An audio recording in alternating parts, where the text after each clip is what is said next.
ओम जय गुरुदेव जय गुरुदेव। ओम जय गुरुदेव जय गुरुदेव। ओम अशरण शरण शरण प्रभुले। ओम अशरण शरण शरण प्रभुले। ओम जय गुरुदेव जय गुरुदेव। ओम जय गुरुदेव जय गुरुदेव। गुरु राखहि जो कोप विधाता। गुरु राखहि जो कोप विधाता। गुरु रूठे नहीं को जग त्राता।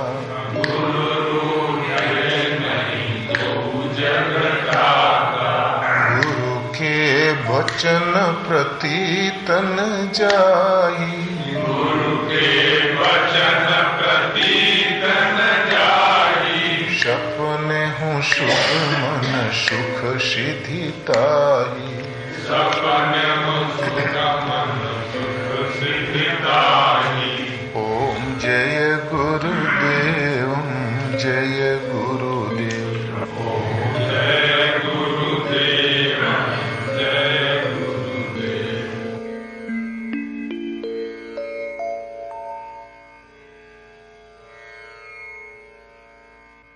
मूर्ति पूजा वैद्य है कि अवैध है? करना चाहिए कि नहीं करना चाहिए, यह है प्रश्न। पूरा विश्व मूर्ति पूजक है। पंचभूतों से निर्मित किसी आकार पर श्रद्धा स्थिर करना मूर्ति पूजा है। मंदिर, मस्जिद, चर्च, गुरुद्वारा, पुस्तक, आकाश इत्यादि सब मूर्ति पूजा के अंतर्गत हैं। भारत में सबसे ज्यादा मूर्तियां हैं, मंदिर हैं,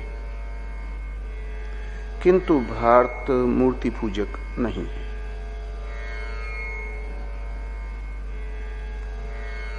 सबसे ज्यादा मूर्तियां हैं, मंदिर है, किंतु भारत मूर्ति पूजक नहीं है। यह आध्यात्मिक देश भारत है।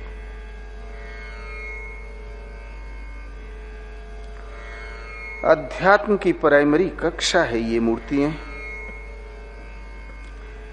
जन्मते ही छोटे बच्चों को माताएं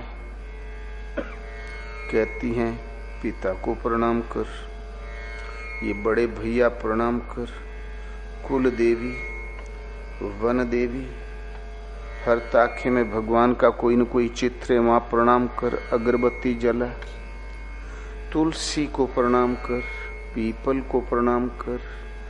आस्ते आस्ते गंगा इत्यादि पवित्र नदियां, सूर्य चंद्र इत्यादि नक्षत्र सर्वत्र प्रणाम कराती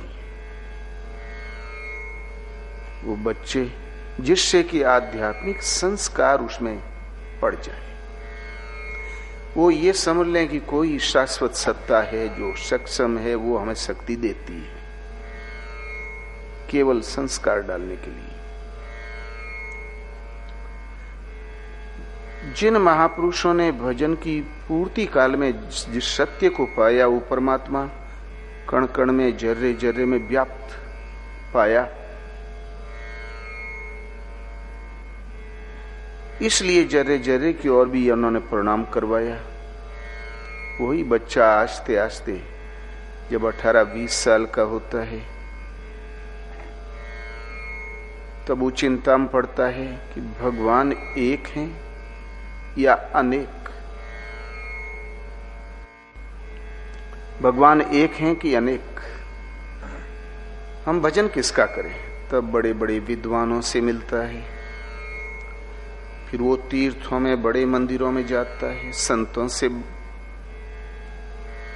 भेंट करता है, और जहां कोई महापुरुष सद्गुरु मिल गए तुरंत साधना क्रम समझता है, फिर शांत एकांत झाड़ियों में, खंडहरों में, कुटीरों में वो पाया जाता है।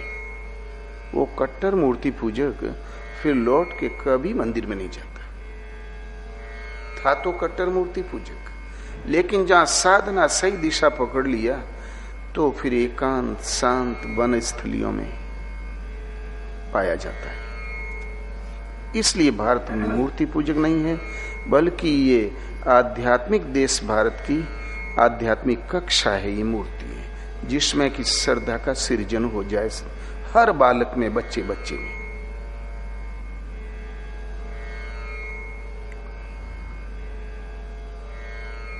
और इस प्रकार आत्मिक संस्कार प्रदान करने के लिए पूर्वजों ने इतनी सूक्ष्म शोध की कि गर्भाधान संस्कार। बालक गर्भ में होता है तब भी सुनता है, समझता है और आचरण में ढालता है। अभी एक सज्जन आए तो मात्र 2.5 साल का बच्चा, 2.5-3 साल का, पूरा शिव स्तोत्र पढ़ ले गया। वो रहा होगा 3 बिलस्त का, पूरा शिव स्तोत्र और बिल्कुल विशुद्ध पढ़ ले गया संस्कृत में। हमने कहा लड़कों की जिंदगी चौपट कर दिया तुम लोगों ने, पढ़ाओ पढ़ाओ। अरे ये खेलने खाने की उम्र है कि मार डाला रटाओ तो रटाओ। बोले नहीं महाराज, हमने नहीं रटाया। ये जब गर्भ में था तब मैं रोज बैठ के दोनों मीटिंग ये स्तोत्र पढ़ा करता था, इसकी माता के पास बैठ के भली प्रकार तल्लीन होकर वो सुनती भी थी। ये जन्मते ही पहला सूत्र यही पढ़ने लगा, अपने मन से पढ़ रहा है। महिंदम पारंते परम विदिशो नहीं, नमामि समीसान निर्वाण रूपम विभुम व्यापकम ब्रह्म वेद स्वरूपम। तो यही है, महिंदम पारंते। खैर वो बच्चा ई पढ़ रहा था। हाँ, अब और अंत में जो एक श्लोक है उसको भी पढ़ा उसने। तो बोले महाराज बगैर सीखा ही पढ़ रहा है। अभिमन्यु पेट में था, महाभारत युद्ध छिड़ गया जब उसकी उम्र 16 पार कर गई थी। सब चिंतित की चक्रव्यूह वेदन कैसे हो। बोले पिताश्री 6 फाटक तो मैं भली प्रकार तोड़ दूंगा, लेकिन 7वीं का मुझे ज्ञान नहीं, मैंने ये गर्भ में सीखा। एक अष्टावक्र हुए हैं जिनका वो उदर में ही थे, उनके पिता बड़े प्रकांड विद्वान वेदों के थे, निरंतर वेद पढ़ाया करते थे उसकी माता को, और वो तल्लीन होके सुन रही थी। जन्मने में 1 आध दिन बाकी था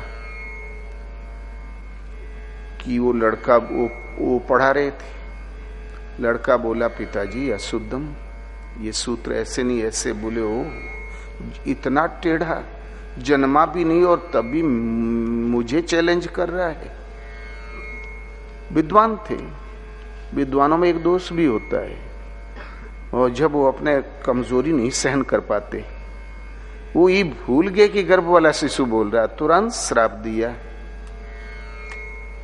कि जाओ तुम 8 अंगों के टेढ़े हो जाओ। भला इतना टेढ़ा, जन्मा तो टेढ़ा, किंतु बड़े होने पर अष्टावक्र चले गए। अष्टावक्र के पिताजी जनक की जेल में, तो अष्टावक्र ने ही जाके छुड़ाया। वास्तव में महापुरुष थे। इसलिए गर्भाधान में भी बच्चे सीखते हैं। यहां से पूर्वजों ने उस एक परमात्मा का संस्कार देना शुरू किया। फिर जन्मना संस्कार, मुंडन संस्कार, इस प्रकार 16 संस्कारों में केवल एक बात बताई जाती थी कि सहस्र शीर्षा पुरुषा, वो परमात्मा अनंत हाथ पैर मुख वाला है। उसके तेज के एक अंश मात्र से सृष्टि का सृजन, पालन और परिवर्तन है। पूर्व महर्षियों ने उसी एक परमात्मा को मानस यज्ञ के द्वारा प्राप्त विदित किया। ब्रह्मा ने जिनका ध्यान धरा, इंद्र ने जिनकी स्तुति की, वही एक सत्य है, उसे धारण करो। इतना ही कर्म कांड में बताया जाता है। कांड माने होता घटना।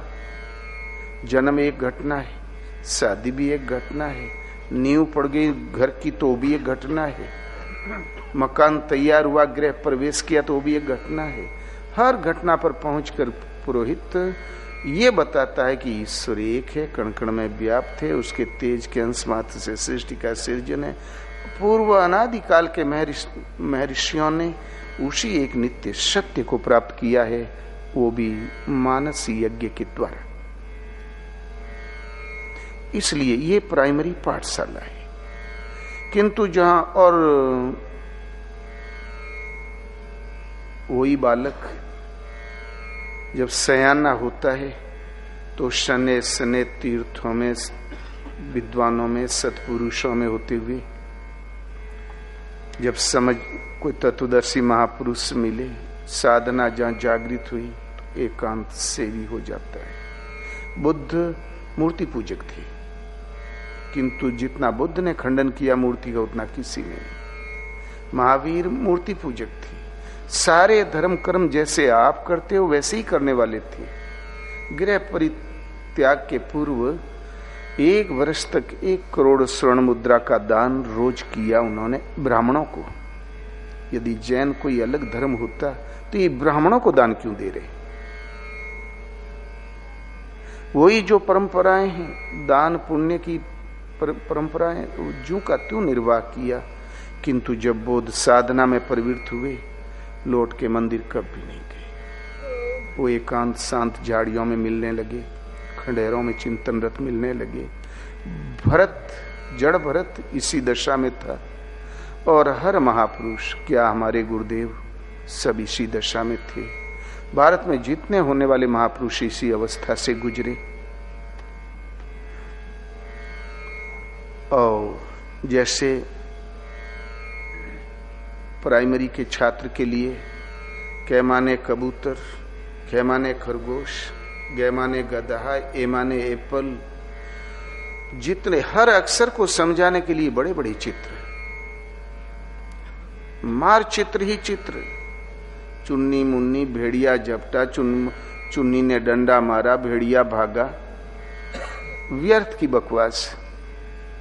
वही बच्चे जब मिडिल में पहुंचते हैं तो महाराणा का भाला और चेतक, अकबर के साम्राज्य का क्षेत्रफल, कुछ ऐतिहासिक बड़े बड़े चित्र। वही छात्र जब एमए शोध कार्य में पहुंचता है, एक चित्र नहीं, बड़ी बड़ी पुस्तकें उलट देता है, कोई चित्र नहीं, न कबूतर है न एप्पल है। क्यों? उन शब्दों के, उन चित्रों के माध्यम से उसको जो फिगर रटाना था वो रटा लेगी। वर्ण पकड़ में आ गया तो फिगर बेकार, व्यर्थ। आप देखते हो क्या माने कबूतर होता है क्या? कभी नहीं। ठीक इसी प्रकार आध्यात्मिक देश भारत है। ये मूर्तियां सब प्राइमरी कक्षा और उपयोगी है, किंतु जन्म भर कोई मूर्ति ही प्राइमरी ही पढ़ता रहे।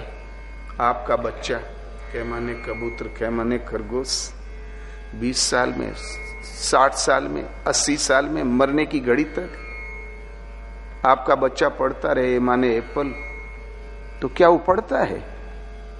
कुछ नहीं।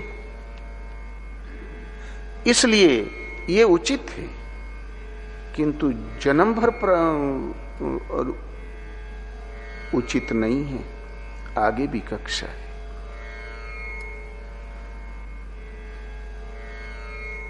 तो मंदिर जाना उचित है, लेकिन जन्म भर जाना उस साधक की कायरता है, कमजोरी है। स्कूल पढ़ना उचित है, लेकिन जन्म भर पढ़ना अनुचित है। कमाओ खाओगे कब? किस लिए पढ़ रहे थे? इतना ही है उपयोग। फिर पूरे भारत विश्व में दृष्टि डालो, भगवान के मंदिर तो अरबों बने, लेकिन भगवान की प्रतिमा एक भी नहीं। क्यों? कि जिन देखा सो कहा नहीं, कहा सो देखा नहीं, रही मन यगम बात के, कहन सुनन के नहीं। जिन्होंने देखा कहा ही नहीं,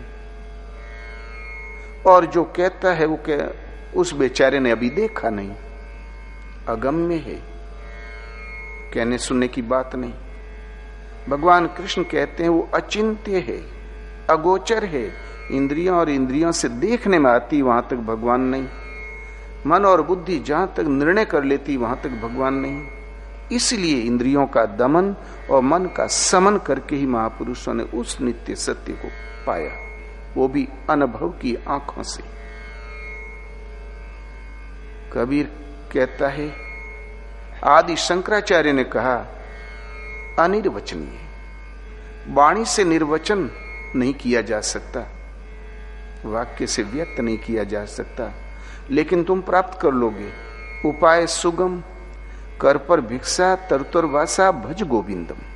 मूढ़ मते भज गोविंदम। रे मूढ़ बुद्धि, तू भजन कर पर भिक्षा करने को मिले, वृक्ष के नीचे निवास करने को मिले तो करो, किंतु भज गोविंदम, हर परिस्थिति में भजन कर तू।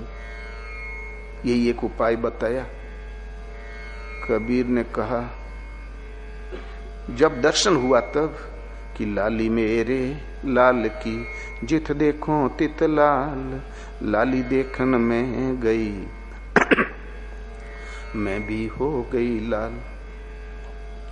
भगवान का सहज प्रकाश को लाली की संज्ञा दी। उस मेरे लाल की लाली स्वाभाविक सहज प्रकाश, जित देखो तित लाल, और जहां लाली का स्पर्श करने मैं गई तो मैं भी हो गई लाल, उसी में समा गया। पूज्य महाराज जी कहें कि नमक की पोटली समुद्र का था लेने गई, वो समुद्र ही हो गई, घुल गई उसी में, लौट के संदेशा कौन दे। हर महापुरुष का निर्णय एक। तुलसीदास जी कहते हैं, भगवान तुम्हारी कृपा से कोई कोई विरला पाता है। जब पाता है तो भगवान है कैसे कि तुम्हारी कृपा पाव कोई कोई। माना कि कोई कोई पाता है तो भगवान कैसे कि जानत तुम ही होई जाई, तुम्हें जानकर तुम ही हो जाता है। सेवक सदा के लिए खो जाता है, सेवक सदा के लिए खो जाता है, स्वामी ही शेष बच रहता है। भला ये संभव कैसे हुआ?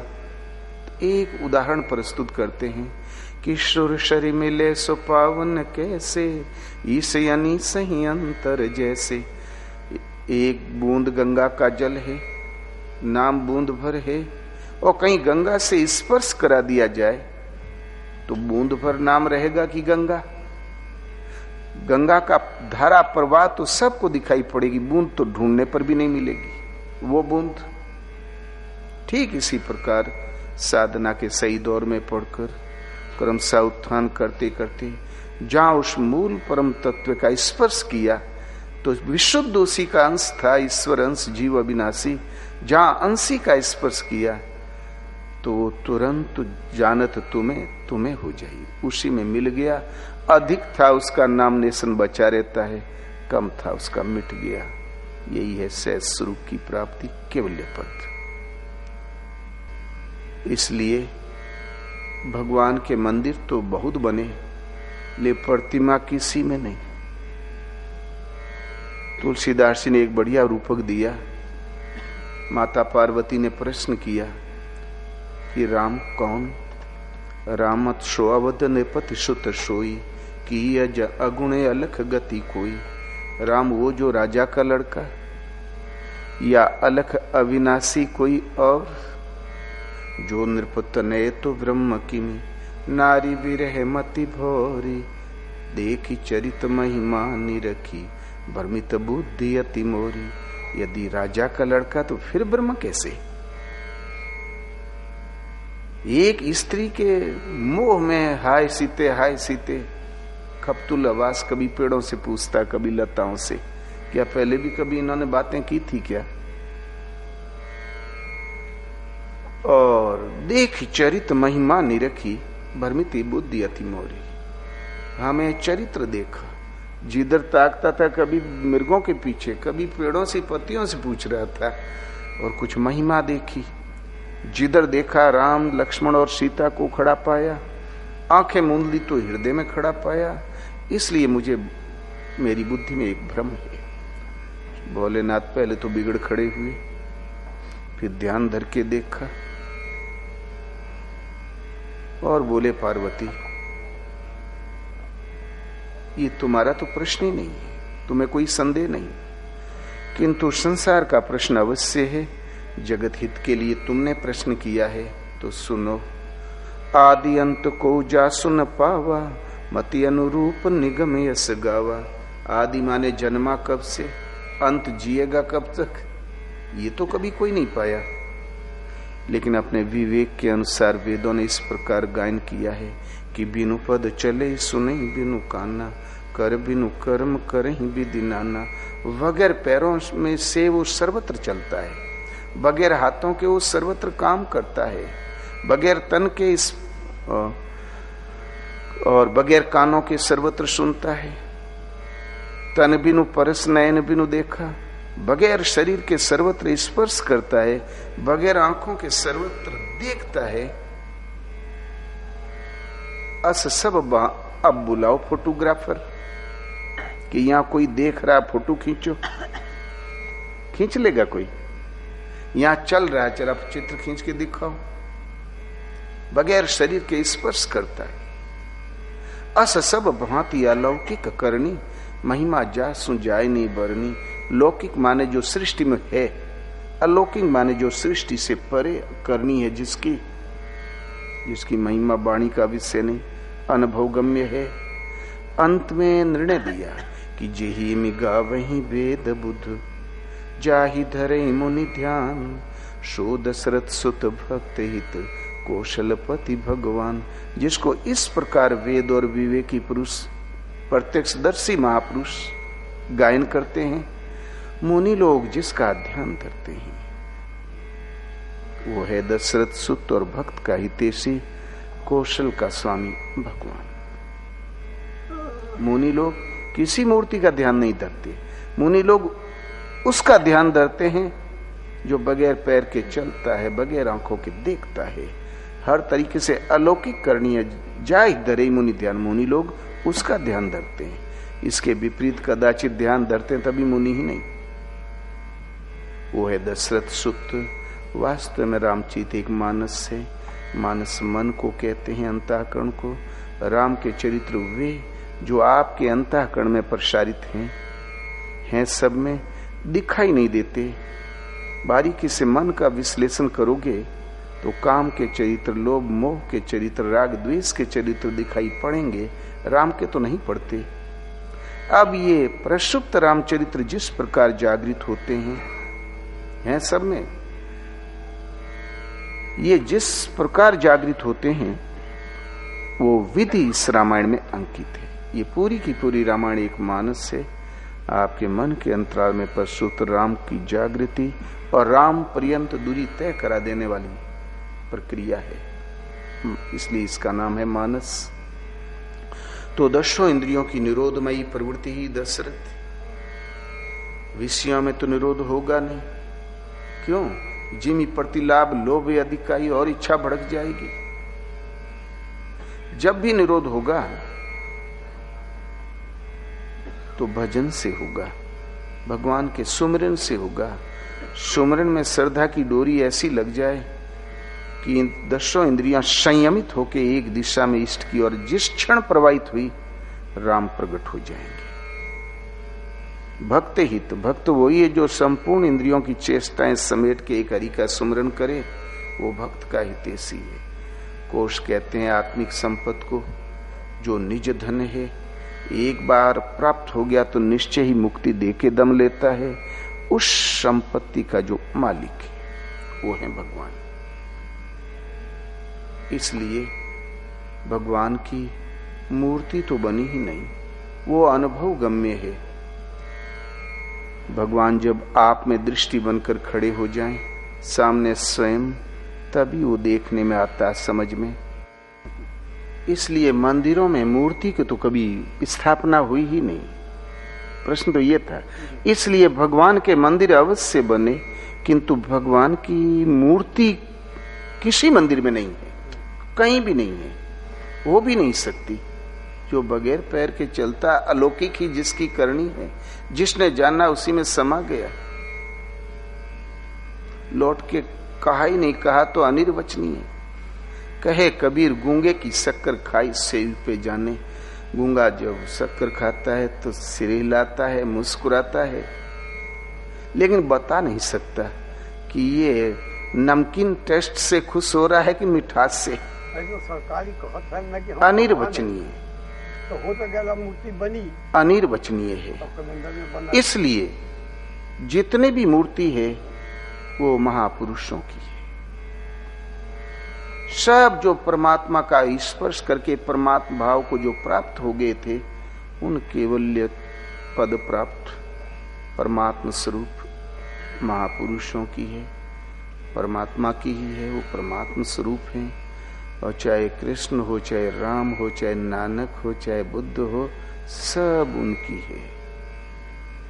उनकी जो महापुरुष एक बार सृष्टि में आ जाता है, उस स्वरूप से कोई स्मरण करता है, तुरंत प्रेरणा देंगे कि वो स्वरूप कभी मरता नहीं। पूज्य महाराज जी कहें, हो मैं मरी हूं ना, कोई गोली मार देगा तो शरीर तो छूट जाएगा, किंतु मैं न मरी हूं। अपने सूक्ष्म स्वरूप से सदैव यहां विद्यमान रहूंगा। जो जहीं भी पुकारेगा मैं वहीं उसको मदद करूंगा, उसका कल्याण करूंगा। हमने पूछा, महाराज गोली से मरने में, शरीर छोड़ने में, बुखार से शरीर छोड़ने में अंतर क्या है? बोले, हो कोनो न कोनो बहाने से शरीर तो त्यागना ही पड़ेगा। बड़े बड़े अवतार हुए, ऋषि महर्षि हुए, आज किसी का शरीर तो नहीं दिखाई देता। इसलिए किसी न किसी बहाने से त्यागना तो पड़ेगा। हम चिंता में पड़ गए कि महाराज को गोली कौन मारेगा। एक दिन बिगड़े, तुम लोग बात क्या कहते हो, गोली मारते हो। तो हम सोचे हम लोगों से हमसे कोई भूल हो रही है, बिल्कुल चुप एकदम। तब सोचा इसको कष्ट हो रहा है। तब बोले, तुम लोग गोली मार रहे हो। और ठीक 5वें दिन शरीर छोड़ दिया। एक बहाना। और इतने में एक पंडित आए, बोले, पंडित तुम, आपकी भी बुढ़ौती, हमारी भी बुढ़ौती, जो तीर्थ व्रत करना कर लो, अब शरीर का कोई ठिकाना नहीं। तुम लोग बैठा देख भर रहे हो, है भर नहीं। मैं यहां नहीं हूं आसन पर, शरीर से नहीं हूं, स्वरूप से सदा रहूं। अत्रि महाराज भी आज हैं, हर महापुरुष आज हैं। श्रद्धा से स्मरण करोगे, वो आपका मार्गदर्शन करेंगे। किंतु जब भली प्रकार भजन की प्रशस्त पथ पर आओगे, तो वर्तमान में जो महापुरुष उसी स्थिति वाले होंगे भगवत्ता को प्राप्त, वो करुणा करके उन महापुरुष से संबंध जोड़ देंगे, उनकी गोद में फेंक देंगे। इसके बाद में सदगुरु वर्तमान है। सदगुरु मिले जाए जिमी संशय भ्रम समुदाय। संदेह और भ्रम का समूल नाश हो जाता है और साधना फिर प्रशस्त पथ पर आ जाती है। भगवान कृष्ण कहते हैं, अर्जुन, कामनाओं से जिनकी बुद्धि आक्रांत है, ये प्राइमरी क्लास है, वो मूढ़ बुद्धि अविवेकी जन अन्य अन्य देवताओं की पूजा करते हैं। जिनकी पूजा करते हैं वहां देवता नाम की कोई सक्षम सत्ता होती ही नहीं, है ही नहीं। किंतु मैं सर्वत्र हूं। इसलिए जहां मनुष्य की श्रद्धा पेड़ में, पौधे में, खंबे में, आकार में, कहीं भी मूर्ति में टिक गई, उसकी आड़ में खड़ा होकर मैं ही उसकी दैव श्रद्धा को पुष्ट करता हूं, फल का विधान करता हूं। फल भी तत्काल मिलता है, किंतु भोगने में आता है और नष्ट हो जाता है। जब फल मिलता ही है तो हर्जा क्या, करो ना पूजा। इस पर कहते हैं अर्जुन, देवताओं को पूजने वाले मेरी ही पूजा करते हैं, किंतु अविधि पूर्वक है, इसलिए नष्ट हो जाता है। जब पूजा ही करनी है तो विधि पूर्वक क्यों नहीं करते हो? ऐसी पूजा किस काम की? बोनस तो मिला और घर पहुंचते पहुंचते झोला खाली, मनी बैग खाली। जब श्रम ही करना तो उस ढंग से क्यों नहीं करते हो कि वो नष्ट न हो, सदा हमारा साथ दे। इस पर कहते हैं, किंतु अर्जुन, हाँ वो विधि है, नियत कर्म, गीतोक्त कर्म। एक आत्मा ही परम पूज्य सत्य नित्य सनातन तत्व है, भगवान है। उसको पाने की एक नियत विधि है, उसका नाम यज्ञ है। और सो यज्ञ को चरितार्थ करना, कार्य रूप देना कर्म है, वो नियत कर्म है, एक निश्चित विधि है। मनुष्य शरीर मिला तो आपका दायित्व उतना ही है, इसलिए कार्यम कर्म है। मदर्थ कर्म वो केवल मेरे निमित्त कर्म है, मेरी प्राप्ति का उपाय है। इस प्रकार निष्काम कर्म, कामना रखोगे तो कुछ दिन उसमें भ्रमना पड़ेगा। कामना, इसलिए कामनाओं से रहित होकर ही मेरा चिंतन कर।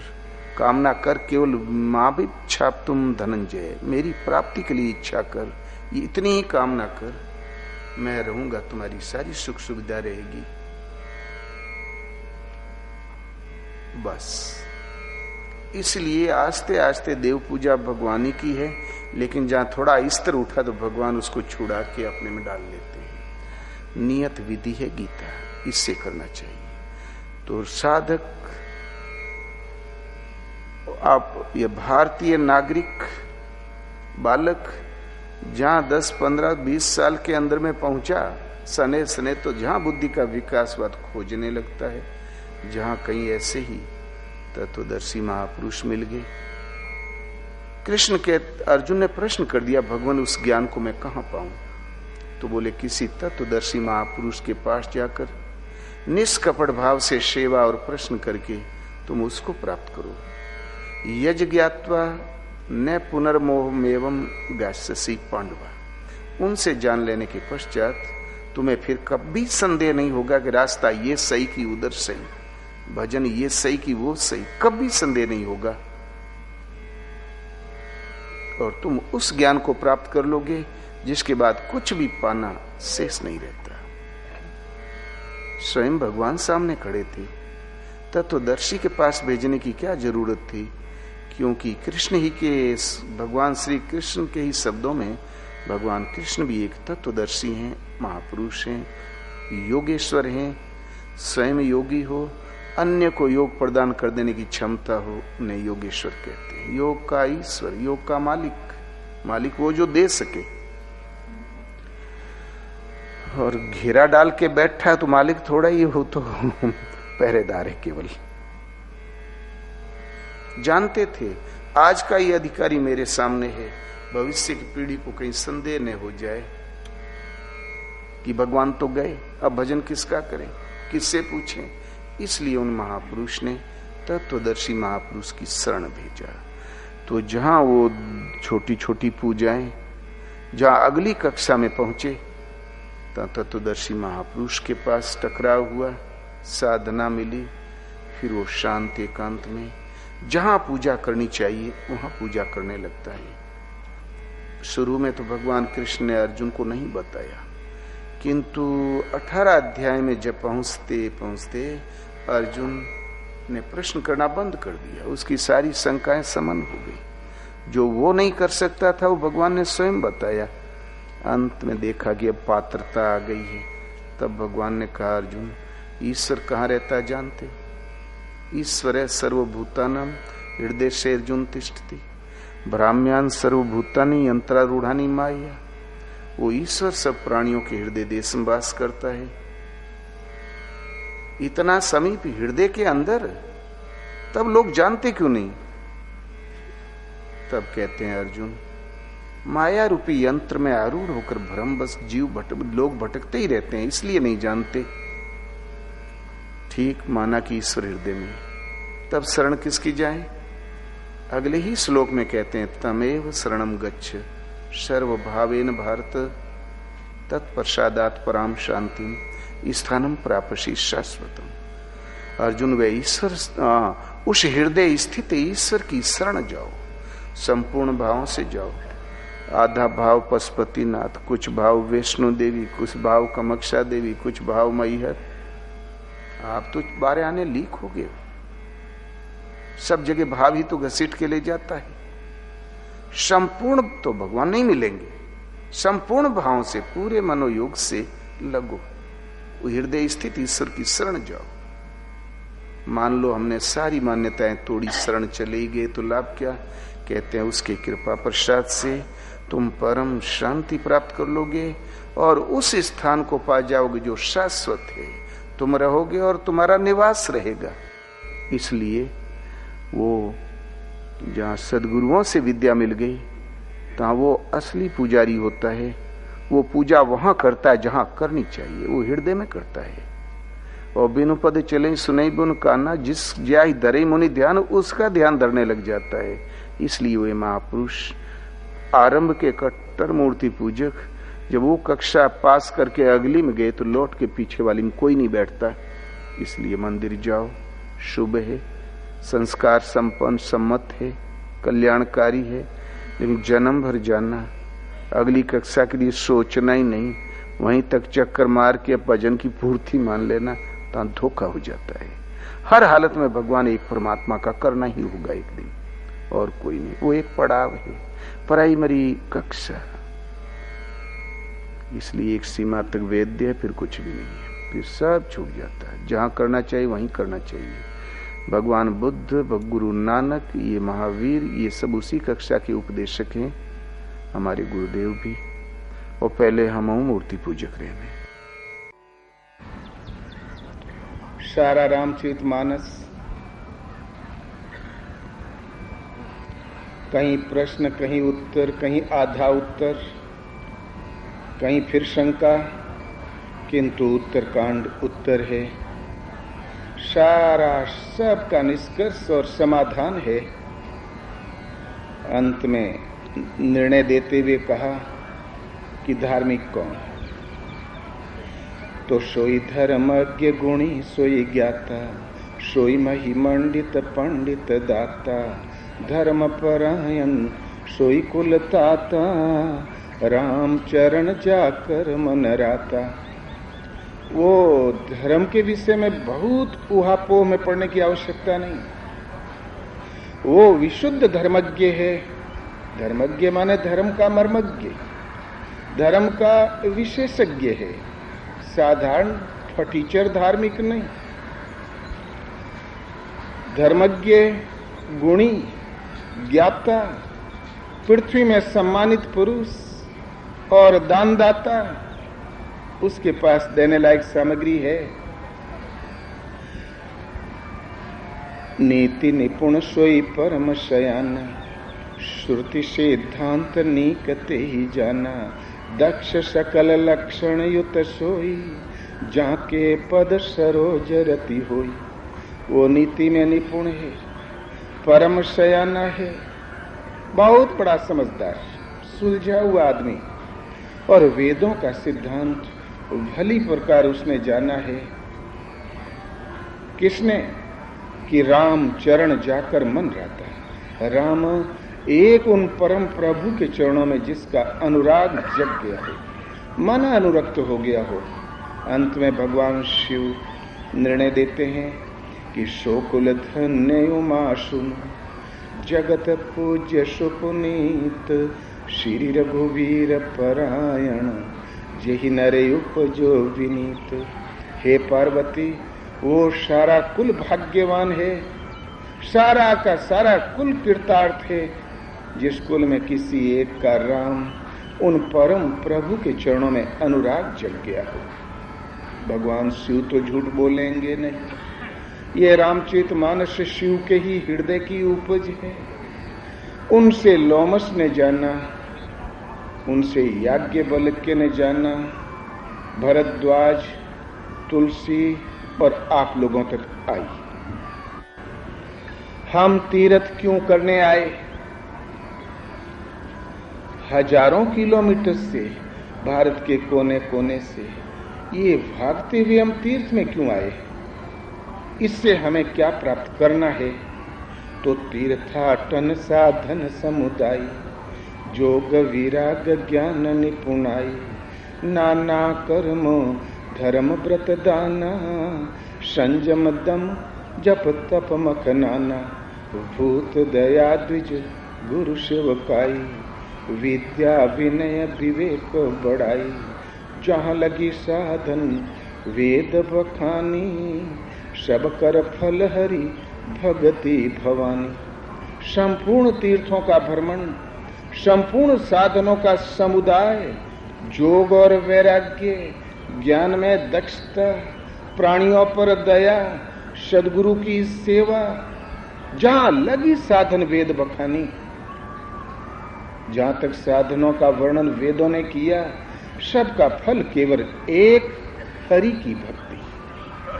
बस इसके द्वारा आप जो निष्कर्ष निर्णय पाओगे, निचोड़, वो है एक परमात्मा के चरणों में प्रेम।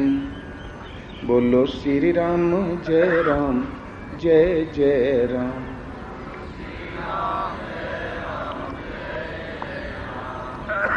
सुख सनकादि सिद्ध मुनि नारद, जे मुनि ज्ञान विज्ञान विशारद। सब कर्मत खगनायके करिय राम पद पंकज नेहा। आदि ऋषि सनकादि, नारद, शुक, जहां तक महापुरुष हुए हैं, सब कर्मत एक, करिए राम पद पंकज नेहा। राम कहो, ओम कहो, भगवान के अनंत नाम हो सकते हैं, लेकिन संबोधन एक ही परम तत्व है, परम प्रभु का है। बस इसलिए एक परमात्मा के चरणों में जिसकी श्रद्धा जागृत हो गई, वो धर्म को न जानते हुए धार्मिक है। यदि उन प्रभु का न कोई एक परिचायक नाम भाव के साथ जपता है, समर्पण है, तो क्रिया को न जानते हुए क्रियावान है। हाँ, ये प्रश्न अलग है कि उसकी सीढ़ी कौन, लेकिन है सीढ़ी पर। बोलो श्री गुरुदेव भगवान की जय।